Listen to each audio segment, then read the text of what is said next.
संजय निरुपम शिंदेंच्या शिवसेनेत प्रवेश करण्याची शक्यता। उत्तर पश्चिम मुंबईतून तिकीट मिळण्याचा अंदाज। तर शरद पोंक्षे, सचिन पिळगावकर, सचिन खेडेकरही शिंदेंसोबत जाण्याची चर्चा। मवियातील सांगलीच्या जागेवरून तिढा अजूनही कायम। ठाकरेंनी आघाडी धर्म पाळावा, नाना पटोलेंची मागणी। तर सांगलीवरील दावा कायम ठेवत राऊतांचं सांगलीमध्ये मोठं शक्ती प्रदर्शन। वर्षा बंगल्यावर मुख्यमंत्री एकनाथ शिंदेंच्या उपस्थितीमध्ये आज बैठकांचा सिलसिला। ठाणे, रत्नागिरी आणि नाशिकच्या तिढ्यासंदर्भात होणार बैठका। देवेंद्र फडणवीस आज इंदापूर दौऱ्यावर भाजपच्या कार्यकर्ता मेळाव्याला करणार संबोधित। फडणवीसांच्या दौऱ्यानंतर हर्षवर्धन पाटील जोमानं कामाला लागण्याची शक्यता।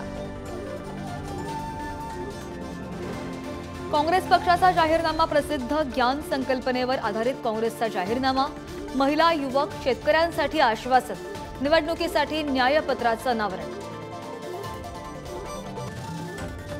बीडच्या नारायणगडावर आज जरांगेंच्या उपस्थितीमध्ये बैठक। 900 एकरवर जूनमध्ये विराट सभेचं आयोजन।